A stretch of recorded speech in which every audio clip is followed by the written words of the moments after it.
Right, here we go. I've now pressed the record button. Hello and welcome to today's webinar. We're really pleased to have you here as we explore how you can use AI in a way that supports your everyday work and helps you communicate more effectively. So today isn't just all about data protection. We've got a very exciting guest speaker with us today who will kick off the session. And what we are mainly focusing on is how we can use AI effectively, efficiently, while still keeping that human touch and having that human overview. Once Pete is done with his session, we'll also cover key data protection considerations to bear in mind when using these technologies, obviously with the focus on the KSA PDPL. My name is Laura, and I'm one of the directors here at GCC Data Protection, and I'm joined by my co-director, Bilal. Together, we have over 20 years experience in privacy and data protection across a wide range of sectors. That's with a huge focus on UK GDPR and the EU GDPR, and then more recently, the KSA PDPL. We're keeping a really close eye on developments across the wider GCC region as well.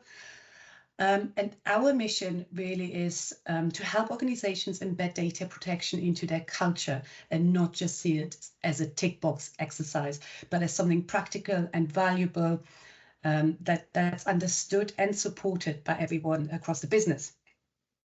If you've just joined, just a quick word about today's webinar setup. We're using Microsoft Teams, which means the session is being recorded and transcribed, with the intention of sharing it later on our social media and YouTube channel, but also sharing it with you and those that couldn't join us today.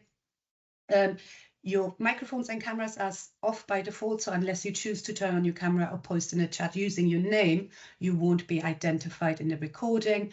Please, if you could do us a favor, there is a poll option at the top. If you wouldn't mind completing it for us, it's just 4 questions, just so we get a better understanding of how much you use AI, how much you know about AI, what your thoughts are on it. And again, the poll is anonymous. Without further ado, I'd like to hand over to someone we're really excited to welcome today, Pete Fullard from Upskill People. He does something totally different from us in data protection, which makes it all the more interesting. But before we dive in, I just wanted to say huge congratulations to Pete and your team on, is it 30 years in business? It is indeed, yes, in a couple of weeks' time. Incredible milestone. And I'm just so excited for you. I just think it's great. So I'll hand over to you now, Pete. If you wouldn't mind introducing yourself and then dive straight in and kick things off. I certainly will. Thank you very much indeed. Well, a very good morning, everyone. As was mentioned, I'm Pete Fullard. I'm CEO of Upskill People. We're a digital learning company, very different to GDPR, although we obviously have courses in that. And full disclosure, I'm not an AI expert, but I do use it a great deal. So what we're looking at here is where the human fits in. Where do I use it? Where don't I use it? And a very practical run through things. So first of all, let's set your expectations of what's going to be coming. We're going to be using AI. I'm going to be showing how you can help improve communication. I'm going to share with you my approach to using AI and some real actual examples of using some of the AI tools. So that's what we're going to cover today. Very happy to take questions at the end. As Laura said, I've got 4 slides with polls on them. And when we get to those, if you wouldn't mind filling the poll out, that would be great. Just gives me a little bit of an insight into where you guys are at. And as Laura said, they're completely anonymous. So let's begin. If anybody would like to complete the first poll now, that would be a great time to do it, just so I know what you know about AI.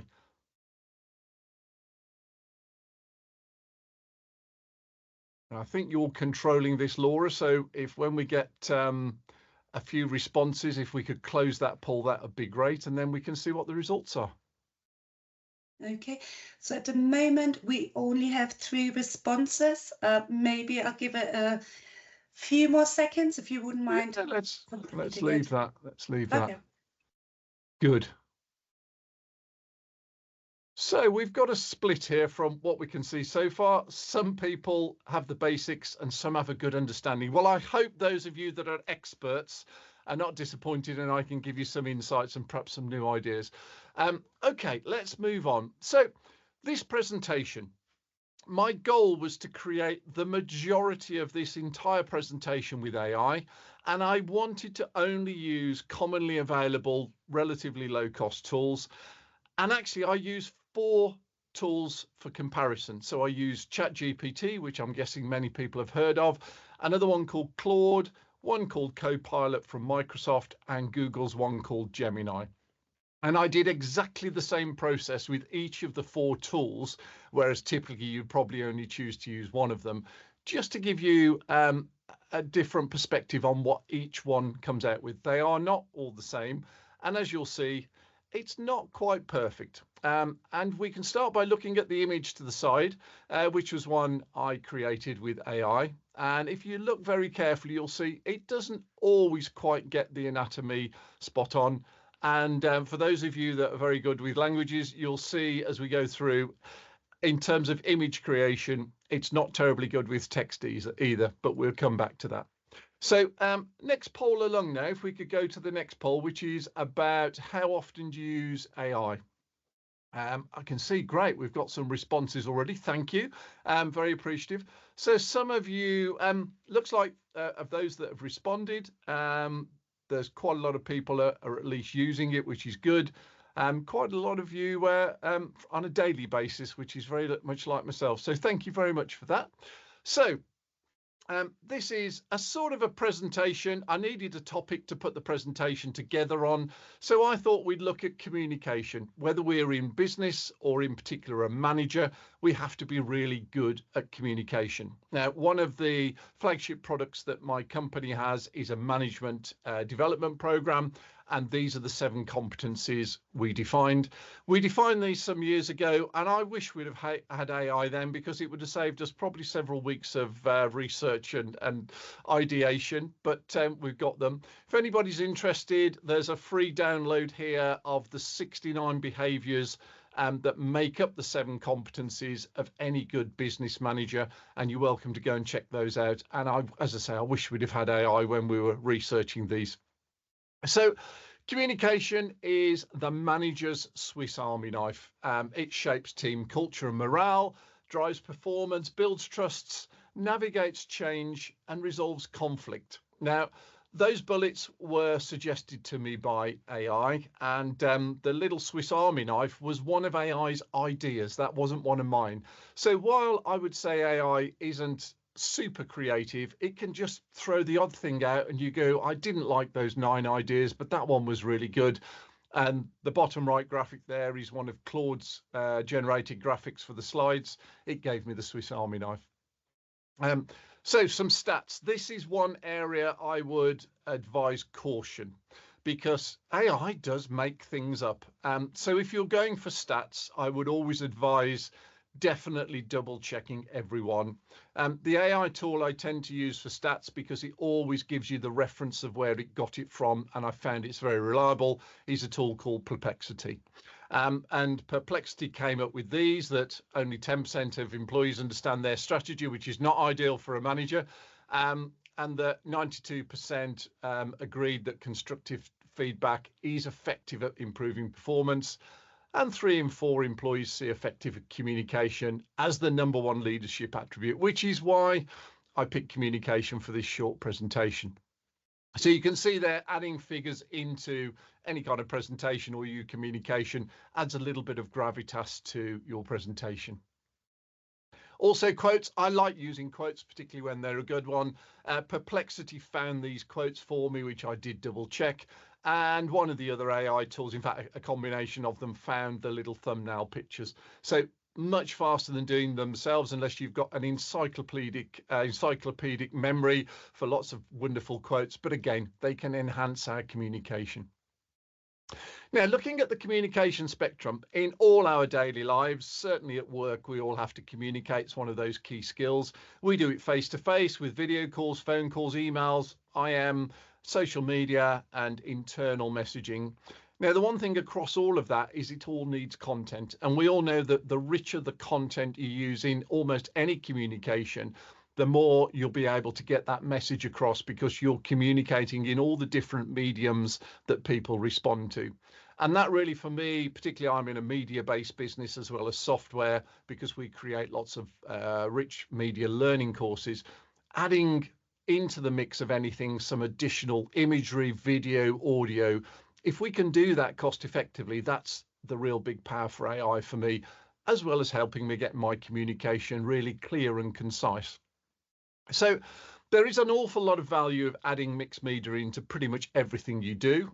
Once again, I've got some lovely stats here to back up my presentation. I'll give you no clue at all. It's pretty obvious where that one came from. And also brevity is something. For those of us that like to chatter away or perhaps write a little too much in terms of text, brevity is very important in communication. The more imagery and video, the less text you have, the more likely your message is going to land, especially with the younger generations. So where can AI help us with that? Well, as I said, I'm a CEO. I'm not an AI expert. It's a tool, and I would never say, at the moment anyway, it's not a replacement for human creativity. And it does need your ideas and your style, because otherwise we'll all end up sounding and looking exactly the same in our communication. And one word of caution, although most of them do have a little prompt at the bottom, as you can see the two there, you mustn't trust it completely, for the simple reason that it does make mistakes. So what is AI? Well, it's pattern recognition. I would say it's not truly creative or emotionally intelligent, certainly at the moment, but my goodness, it's fast at processing information. It is able to understand, isn't able to understand context like us humans, but it is getting better every day. And those of you from the ones that responded to the poll that do use it daily, you'll have seen significant improvements, I think, particularly in the last 3 months. And it's not a replacement for human judgment. So is it a blessing or a curse? There's a lot of dialogue out there about AI. As somebody that creates intellectual property, which I'm sure Laura will be coming on to, I'm very wary of AI because I spend a lot of time and effort creating that intellectual property, and I'm very cautious about what might be done with it. But I'm sure these figures have probably gone up recently, but 65% say they increase their productivity. Almost half the people in a very large recent survey worried about job displacement. It will change the way we're working. It already has done. It does handle routine tasks and frees up time, but they can perpetuate biases, and that's a whole new area that has got some dialogue and an amount of caution over it. The verdict, it's all in how we use it, like with any tool or anything else we have. Now, there's a very simple approach I take to using it. In an ideal world, even if I was going to write an email or do a simple presentation or a business proposal, I would think it would be amazing if I had my dream team, if I had the best creative person, the best copywriter I've ever worked with, the best videographer, the best musicians. Wouldn't that be amazing? Sadly, I don't always have access to my real dream team, so I tend to plug in AI and consider it my virtual dream team. So we've all got very limited time to do things. So I always think, what are the really good skills I would like to bring on board if I could have really fabulous people on hand? And I pick the AI tools that will do at least part of that job. And there's a whole range of tools. As I mentioned at the beginning, I wanted to do all of this with very low cost available tools that are out there. Some are free, some are relatively modest. So ChatGPT, Gemini, and Claude and Copilot. Grammarly is very good for language checking. Perplexity we've already mentioned, which is good for fact checking and finding quotes. Adobe for video and graphics. Pixverse is one of the products which creates video. Synthesia creates avatars, which is talking heads. And Toontrack has got some clever AI which helps you create original music. Now, as I've said, AI doesn't always deliver what you want, and it can be frustrating. And those three images to the right of the screen are the first three attempts at AI producing a collage of all of those graphics to the left.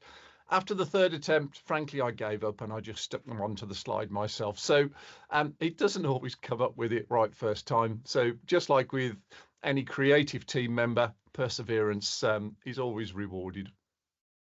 So if we could look now at the third poll, this is to do with what you use AI tools for. Thank you very much to those of you who have already responded.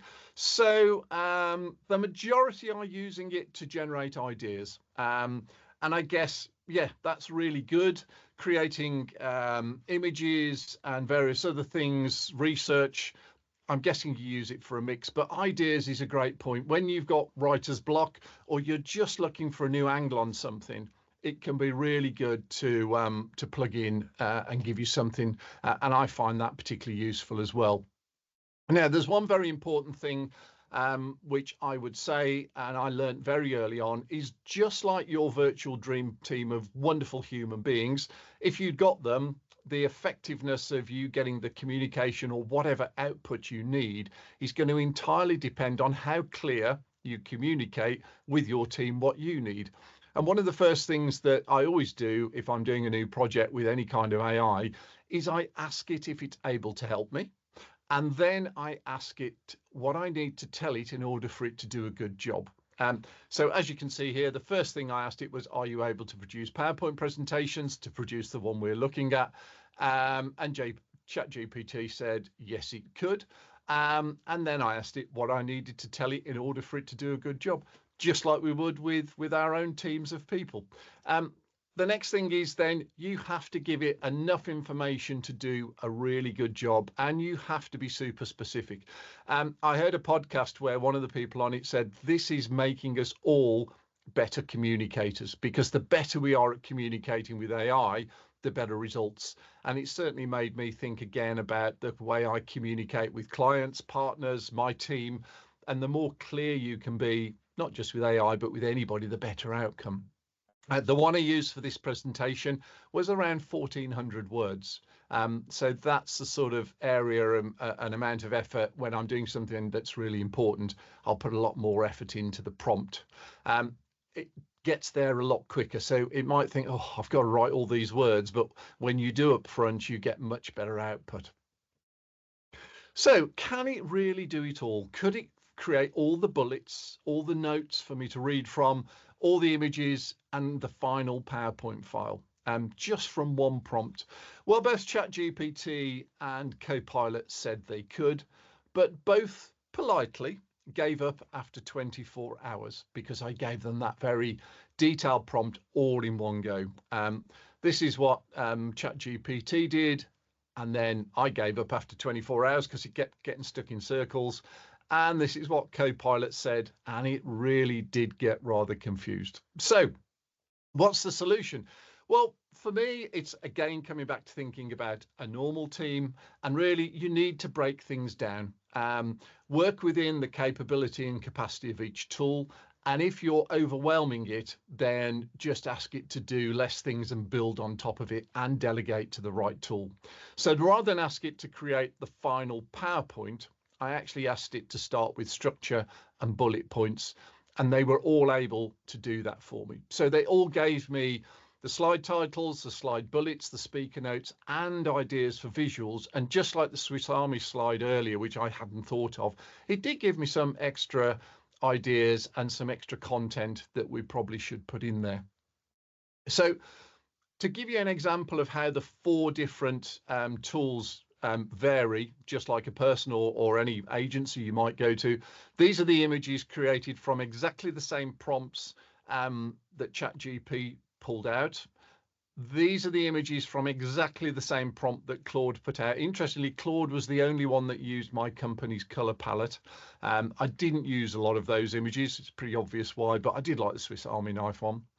These are the images that Copilot gave me. Very, very detailed, some quite dark ones, which you can probably see in the middle row, one in from the right. Quite dark images. The one thing that Copilot does, if you look at the top left image, whenever it generates something for you, it always gives you 4 options, which is great, I think. Gemini probably creates the most stock art photorealistic images, as we can see here, even if it doesn't get the fingers always correct. And these are the images I would typically normally use, or one bottom left I created myself. So you can see that they each have their own style. So even though you might plug one in for a particular task, it's very important actually to think about which is the style that fits the style you want to put across correctly. So let's look at an example. One very common type of communication that we're all doing internally is a blog or an article or a business report. And this is where I'll use AI for research, structure and copy, video, graphics and audio, and also to help me if I'm writing something that I want to put public, getting found on Google for search engine optimization. It's still a communication, and rich content is more effective. So if you want to go and check out these, I'm only very, very quickly going to show a few of them. They're all on our upskillpeople.com resources page. You can go and have a look at some of the examples.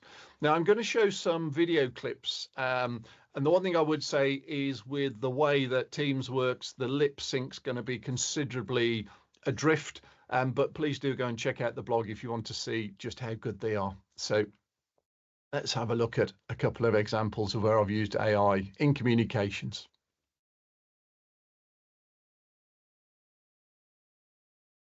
So this is one on neurodiversity in the workplace. I didn't want it to be all text, particularly as it's an article on different types of people and neurodiversity. So I wanted somebody to tell a story.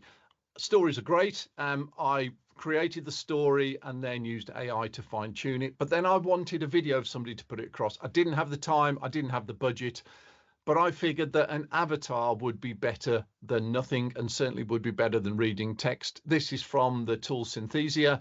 Again, we're talking a few $100s, but the quality is getting pretty good. Here's a brief example.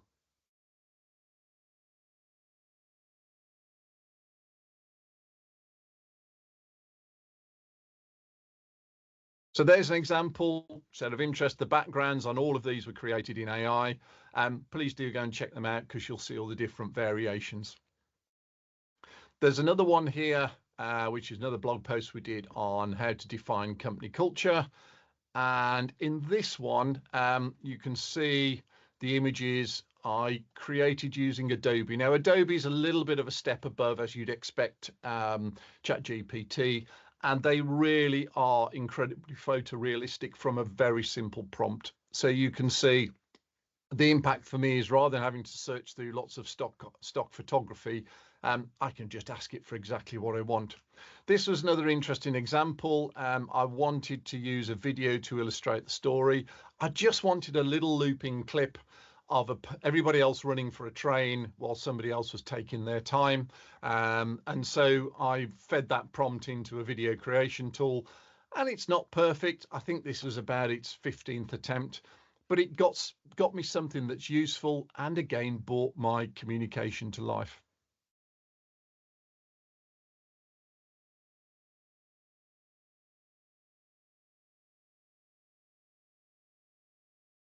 Now, here's an interesting one. I had an illustration that we'd used a little while ago in one of our fixed media, one of our printed flyers. And I thought, wouldn't it be good if that illustration could be brought to life? It's about the phrase, you know, what about if everybody's swimming in the wrong direction and it's good to go the other way?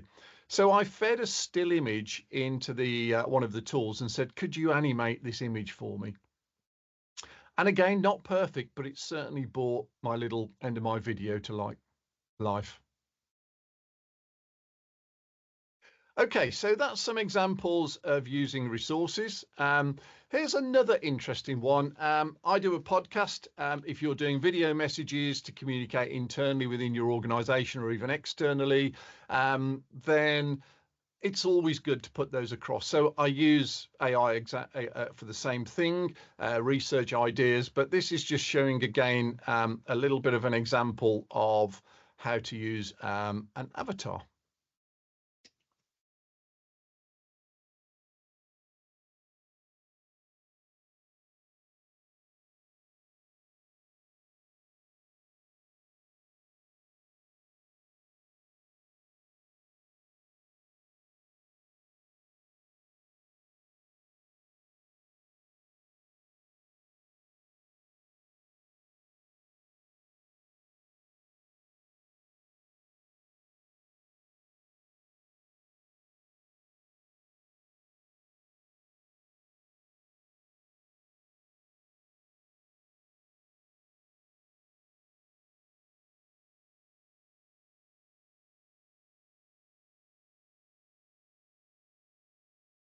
So that was from Synthesia again. It fed my image and I just read a 3-minute script. And that's quite scary because that's the avatar it created from me. Pretty realistic, not perfect, but it does mean I can now speak, I think, in something like 80 languages if I want to. That was a use of that that one there. Oops, sorry, let's just go on to the next slide. You can go and check that podcast out. That one's the one with Gemini. Now, the two which you might find interesting is I run this podcast. I interview people and find out about their careers, their stories, and input into my passion, which is about people management. The two I did there, one is with, I interviewed ChatGPT. I had a conversation. I asked them the same questions I asked my guests. And I also did the same with Gemini. And then I had to bring them to life because it's a video podcast. And so I used avatars to interview ChatGPT and Gemini. It is quite surprising just how interesting the stories they told. I prompted the AI in both situations to give me stories as well as real people examples. So again, well worth checking out if you get a chance. So final poll is about what's your view on AI? And my goodness, yes, we have 100% think it's having a positive impact, which is very reassuring. So that's good. I'm pretty much with you on that. At the moment, it's all been very positive. It's helped me in my daily job and it's helped me do a better job for my clients and create better content more quickly. So yes, it's very interesting to see that. Just as we draw to a close, I did think about, well, there's some people that are very nervous of AI and where it's going. And if you look back over time, I thought, well, where did it all come from? Well, we started with stone tools and to quill pens and lead pencils, and then word processors and spell checkers, and then predictive text. And now we're at AI. So it feels to me pretty much like a logical progression of all the clever tech that's helped us over the years. A couple of other ones you might find interesting. Assuming you can get these wherever you are in the world. They're on BBC Sounds. There's a really interesting interview with Sam Altman. Sorry, not an interview. It's a sort of a look through Sam Altman's life, who's the CEO of ChatGPT. Very interestingly, he's not a shareholder. He's just the founder. And then also one with Demis Hassabis, who was the founder of DeepMind, which is all the AI behind Google. And that's a really interesting podcast you might want to check out. And again, if anybody doesn't have time to grab these links or screenshot them, I know the guys are going to put the podcast on social media. Just get in touch with me on LinkedIn and I'll happily send them over to you. So to wrap up, AI for me, it's an essential member of my team. It does help me be more effective and productive. And the human fits in, and thankfully for me at the moment, it's still pretty essential to have a human to direct and coordinate. In terms of communication, what you've seen was pretty much entirely created with the help of AI and all of the very freely or very low cost available tools. I think for any leader or anybody in business, it's a key skill to have good communication. And if you're going to be great at communication, an awful lot of it involves having extra content, rich content that really enhances that communication. AI also helps you be more clear and concise. So my advice would be build your team to be more effective. Thank you very much for your time. Hopefully there was something in there for all of you that said you're using AI quite a lot. And as I mentioned earlier, it is not perfect. And you can see with the image on the left, as much as I tried to prompt it, it's not brilliant when creating graphics with text in it. Back over to you, Laura. All right, brilliant. Thanks so much, Pete. That was very exciting. I definitely learned a few things. I'm definitely going to check out some of these apps. The AI one scares me a bit, the one that makes an AI image of you, but it is could certainly help us a lot. But I guess for me and Bilal being in data protection, something that we'll probably look into a bit more, but certainly exciting that it could save a lot of time. Should we go over to Bilal? Did you have any questions, or do you want to facilitate some question? And yep, over to you. No, I'm very happy for other people to ask questions. You can put them into the chat and I can read them out if you like. But actually, I had a question. So the way I see it, so when you're generating images, images can kind of not follow exactly what you want. So, for example, the idea of the woman walking slowly while all the other people were running after the train, it probably didn't really matter to you what the train looked like, so long as it was a train. It Yes. didn't really matter to you what the woman really looked like, so long as in fact, it could have been a man. It didn't really matter, Yes. I assume. What she was, so long as she was dressed sensibly and not wearing a spacesuit or something ridiculous, it was fine, right? So, you know, we'll probably settle for whatever you wanted. But I was really intrigued. You said that the prompts that you tried were 1,400 words. I looked it up. 1,400 words is nearly 3 sides of A4. 3 sides of A4 in terms of prompts to get out the bullets and kind of and titles, etc., seems like an awful lot. So when it comes to words, because we have very specific ideas as to what the word should look like, I've always found generative AI not to be very successful at it. But when it comes to images and things like that, and certainly what you showed on the avatars, that seemed really, that did seem like it saved time. And the whole idea, I mean, I've been baffled, the whole idea that you can now speak 80 languages because, of course, you put the script in, it'll translate and get your lips moved. That's amazing. But when it comes to text, I sort of thought, God, I think it might have been quicker to write all of the content up rather than write up 3 sides of A4 and tell it what to do. Is that kind of your experience? Yeah, again, there's a balance to figuring out. So with this, I thought I'm going to really be very clear so I can demonstrate where it can get to. Now, I fed the same prompt into each of the 4 AI tools, and each one not only gave me the bullets, it probably gave me, as all good team members would, probably 4 or 5 times what I needed. So my job was curator in order to prompt it to give me all of the ideas I wanted to choose from, and they almost without exception gave me 5 times more than I needed for a talk on communication.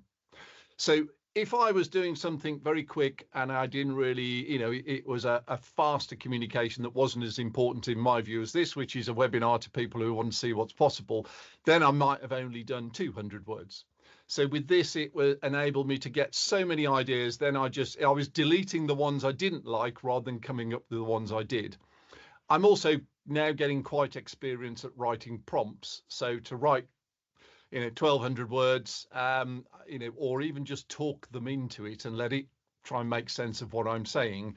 That's where you get that balance. And again, I guess it's, in our everyday lives when we've pulled a team together, if the project's a huge one, you're going to put a lot more effort into it. If it's a really small one that's not critical, you'll put a little bit less effort in. So yes, horses for courses, I think, Bilal. But yeah, good point. Yeah, no, that Brilliant. makes perfect sense. I think we're going to have to move on to the data protection bit of the webinar now, but please do ask any questions in the chat. We'd love to talk to you more about it. I am personally very excited about AI. Bilal will tell you in a minute what his thoughts are on AI. But I think before we start, the one thing I would say is that it doesn't actually matter what people think of AI because it's there to stay. And there was something really very interesting quote that I heard from somebody. I was watching somebody's video learning about AI, and he said, it's not AI that will take everybody's job. It's the people that embrace AI, because AI is here to stay. And when technology happens, if history taught us one thing, it isn't going anywhere. And those that embrace it will stay in business. And Pete, I think you're a perfect example. I'm sure you changed a lot over the past 30 years, but you stayed so current. And I guess that's probably one of the secrets to success. Yes, change is constant, I think is the phrase, isn't it? Yeah. All right, let me bring our slides up then. And I think, nope, sorry. I think it is, sorry about this. I think it's straight over to Bilal to start with. Bilal, there you go.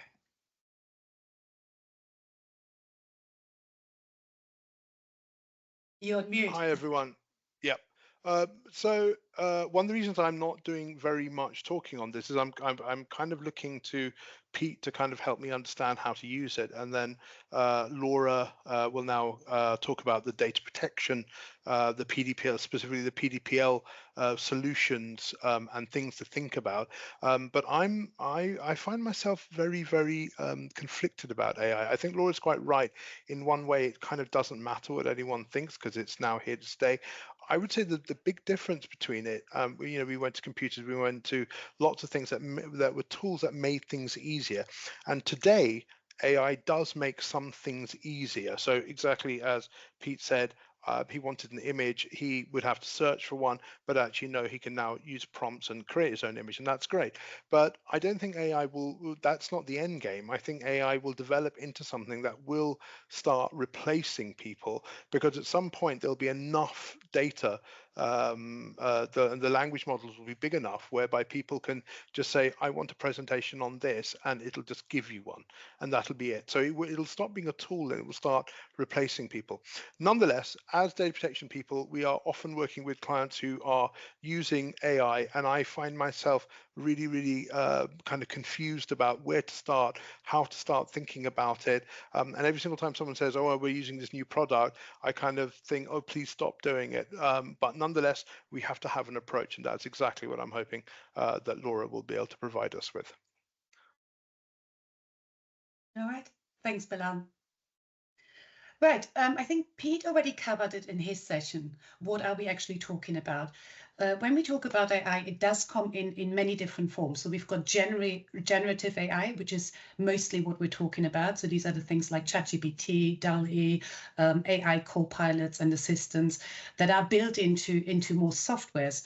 I'm sure, just like us, nowadays you go into webinars, and out of 5, you already have some sort of co-pilot or some sort of assistant that's already there, sort of transcribing and taking notes of the conversation. So it is now in our everyday's life. Generative AI are the tools that can generate text, images, or suggest actions and complete tasks based on what we're working on. And that's predominantly what we're talking about. But generative AI is just one piece of a much bigger puzzle. You get predictive AI, which powers things like fraud detection, risk scoring, and personalized recommendations. There's machine learning, where systems learn and adapt from patterns and data over time. And AI can be embedded in tools you may already be using without realizing. Think facial recognition, speech to text, automated decision making, which is something that especially in relation to data protection, we need to be aware of, and also email filtering. Now, the good thing is when it comes to the PDPL, especially if your responsibilities lie in data protection or governance, you don't need to be an AI expert. Again, something that Pete has talked about. So we're in totally different professions, but we do cover, some of the same aspects. So you don't always need to know how it works behind the scenes or get too technical.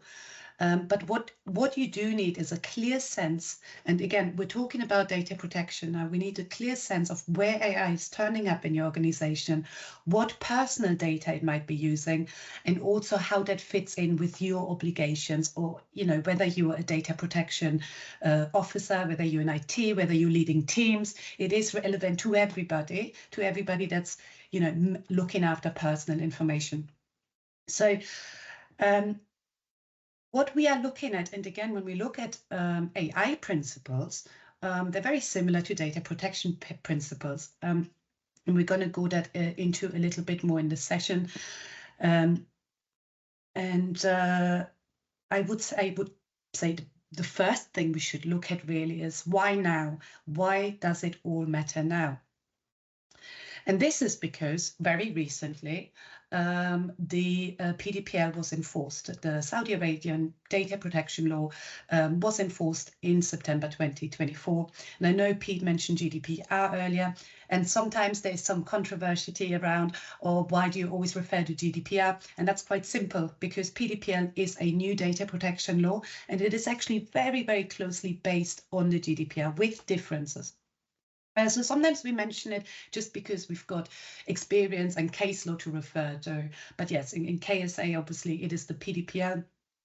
And there is a lot of guidance, particularly when it comes to generative AI. And the fact that there is now a data protection law into place that many of you are probably still trying to implement. It is a good time to implement your AI governance around it at the same time. So we've got a PDPL launch, we've got plenty of SDAIA guidelines, so risk isn't theoretical anymore. There are some guidelines and there is the law that we need to follow.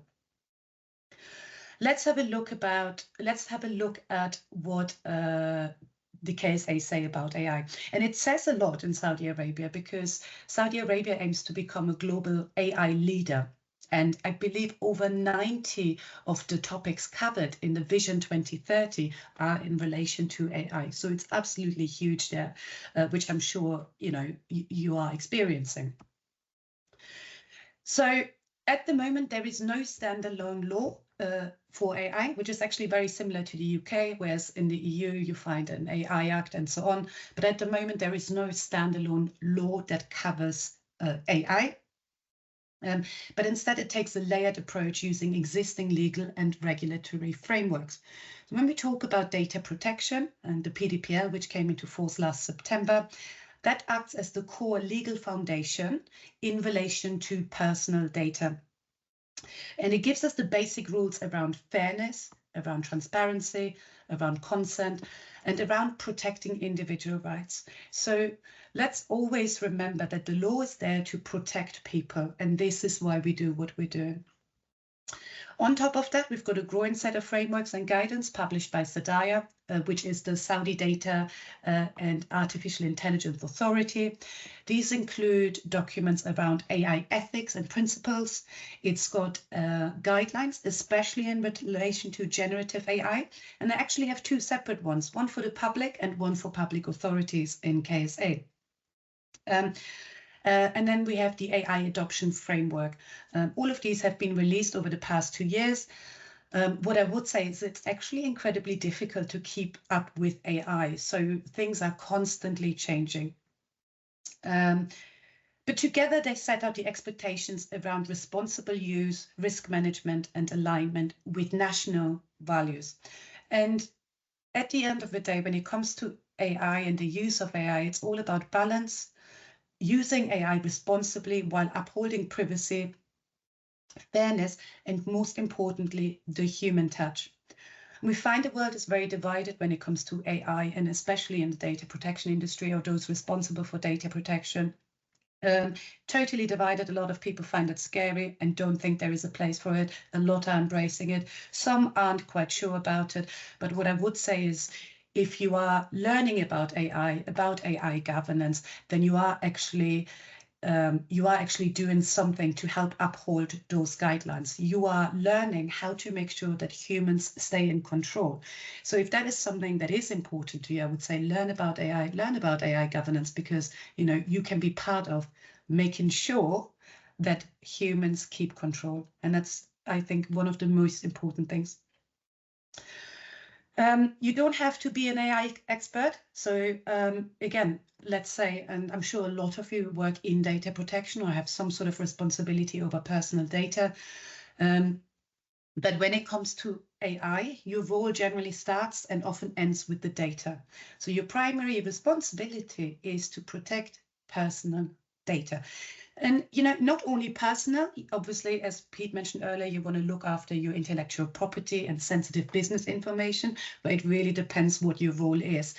So depending on who you are and what your main responsibilities is, I think from what I've seen, most of you deal with data protection. So whether or not a tool uses AI is secondary. What matters when it comes to personal information is whether it is being collected, generalized, analyzed, stored, and how it is being protected. Secondly, you've got to spot the risks. And this is something that is so, so important. Data protection, AI, it's all about risk and assessing the risk and then either accepting them, not accepting them, putting in mitigation measures. And something that's quite interesting, when we started educating people about the KSA PDPL, a lot of our clients are still very shocked and they're like, oh, there is a risk there. There's so many risks there. But the point isn't about not using AI or not using personal information. It's about understanding the risks and balancing it versus the rights of individuals. Because at the end of the day, everything carries a risk. Being alive carries a risk. Crossing the road carries a risk. But it's about managing risk. So we need to understand, we need to be alert to where personal data might be exposed. Is it being sent to a third party? Is that third party compliant? Is it being used to train a model? Could outputs accidentally reveal private information? So these are the red flags that you're well placed to identify. And it's all about collaborating and speaking to the suppliers, finding out information from them, collaborating with other experts in your department. So finally, ask questions. Don't assume just because a tool is widely used or built into existing systems, it's automatically compliant. And don't be afraid to ask why somebody is using a system. As a data protection officer, I find myself often in a meeting where suddenly an AI tool is there, it's recording, it's taking a transcript, and I will immediately ask, well, what are you doing with it? And also point out, this isn't about sort of being right, but it's just about pointing out, well, you didn't tell me you were using it. You're probably best off doing that. And these are things that we know as data protection professionals, but not everybody knows. So it's about, rather than pointing out things and mistakes, asking the questions and making recommendations and educating each other. But we do need to know where data is going, who controls it, and most importantly, what is the lawful basis. Now, let's look at what the law says about the use of personal data. There's a bit of noise and background. If you wouldn't mind muting, thank you so much. Right, so personal data is any data that identifies a person directly or indirectly. Quite interestingly, the PDPL actually also applies to the deceased, which is very different to most data protection laws. Processing must be fair, lawful, and limited to what is necessary. You must have a lawful basis for using data. The misconception out there still is that you must have consent, but consent is not the only lawful basis. I always make a point about this, but it's just a sort of side note. Data subjects have clear rights, and higher standards apply to high-risk process sensitive data. Controllers are responsible for compliance and must demonstrate it. So crucially, if you're acting as a controller, which means you are responsible for the information, you're not just expected to follow the rules, you are expected to be able to prove it. That means having policies, contracts, records, and clear decision-making that shows you're doing things properly. And this is your accountability principle. Again, at the end of the day, it's not about avoiding AI at all. It's about using it responsibly. And the PDPL is the legal framework in Saudi Arabia that sets the standards for that when it comes to personal information. I did tell Bilal at this point I was going to pause after every slide in case he wanted to add something. So I'm very aware that I didn't do that. Go ahead. No, it's fine. Brilliant. Right. Most importantly, what do you do now? So you've had a lot of information. We kind of touched on it a bit. To be honest, we could have training sessions on every single slide here. But what we want to talk about is what next. So what can you take away from this when it comes to the PDPL, and what should you do? So the first step is knowing where AI is actually being used in your organization. And incidentally, that is one of the first things that you will do when you're creating your data register. Under PDPL, you have to create a data register, also referred to as records of processing activities. And this is where you map out where is your data, where is it going, and things like that. So at the same time as doing that, you should be looking at where's AI actually being used in your organization. That will make it, that information will also make it onto your data register. Some uses will be very obvious, like things like Copilot, chatbot systems, ChatGPT, and others might be a little bit more hidden, like automated filters, scoring models, or smart features embedded in software you already use. If you are not sure, ask around, ask your head of departments, ask your IT department. This should be a collaborative effort. You shouldn't have to do everything yourself. Once you've identified those systems, check whether any personal data is involved. And are these tools identifying people? On that note, I would, as Pete said earlier, personal information, when we're using ChatGPT or we're asking it to help us make decisions or things like that, we definitely shouldn't be putting any personal information into public systems. We really should be having policies around it and making sure that we assess the risks. Are these tools identifying people? Are they processing high-risk data like health information, children's information, health records, or biometrics? And if so, that needs careful handling. Then there is the question of legal basis.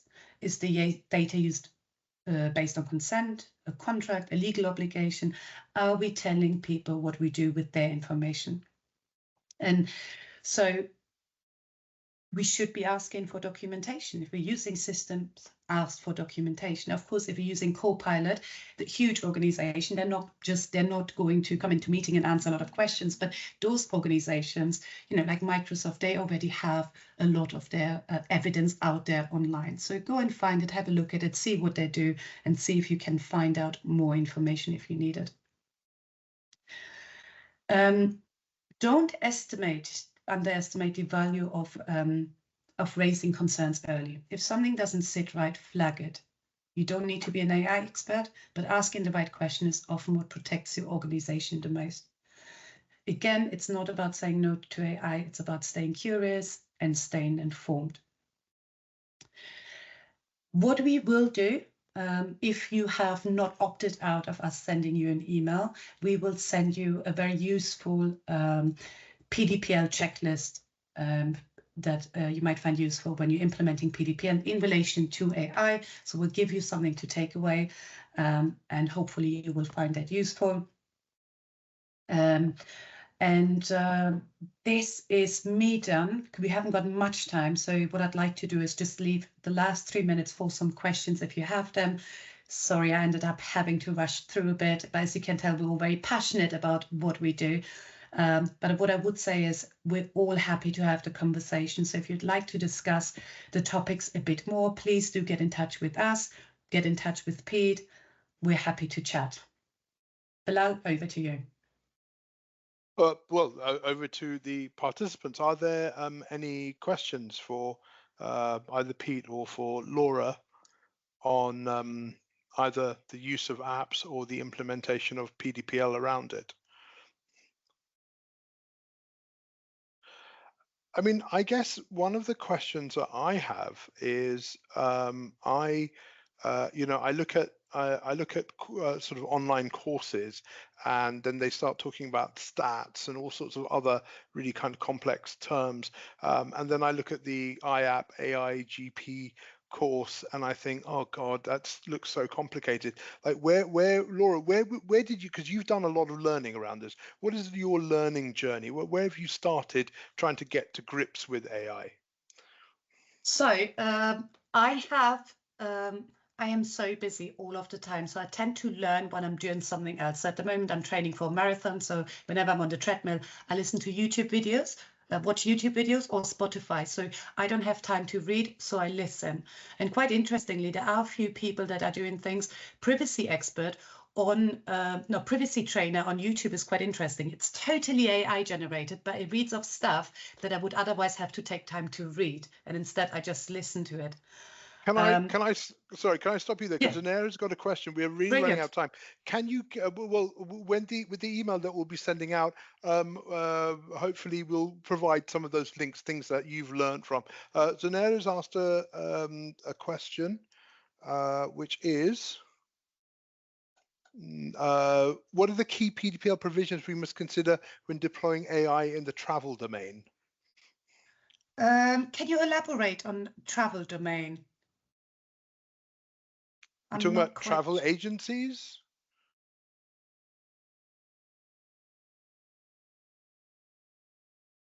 Do you mean travel agencies, or what exactly do you mean? Sorry.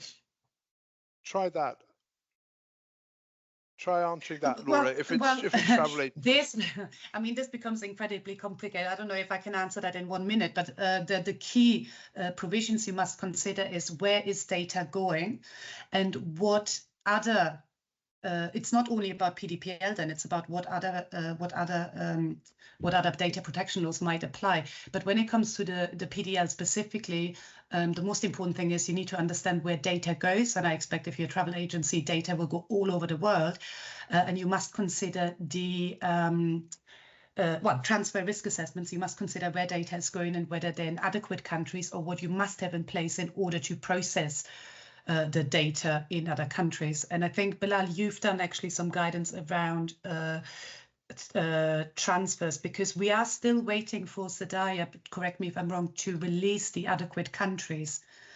So Bilal, can you maybe elaborate a bit more on the international transfers? I would love to. The international transfers are really complicated because there are no adequate countries to which you can transfer automatically. You end up in a position where the only mechanism is standard contract clauses, but clearly other people are not going to sign them. So you have to work out what you're going to do on a risk. You have to do a risk assessment. I think it's too broad a question to kind of answer. Yeah. That would, we could spend an hour easily talking about data transfers. We are actually out of time. If there are any questions, please do email in. I'm sure Pete would be delighted to speak with you, as would Laura and I. I think Laura more, because she actually knows stuff about AI. We will send out that checklist and a bit of information from Pete, and I will try and cajole Laura into providing some links around the places where she has learnt about AI. So thank you very, very, very much for attending, and please do stay in touch. Thank you so much. Thank you very much. Everyone. Thank you so much, now. Pete. Thank you. Bye. You're welcome. Bye-bye. Bye-bye.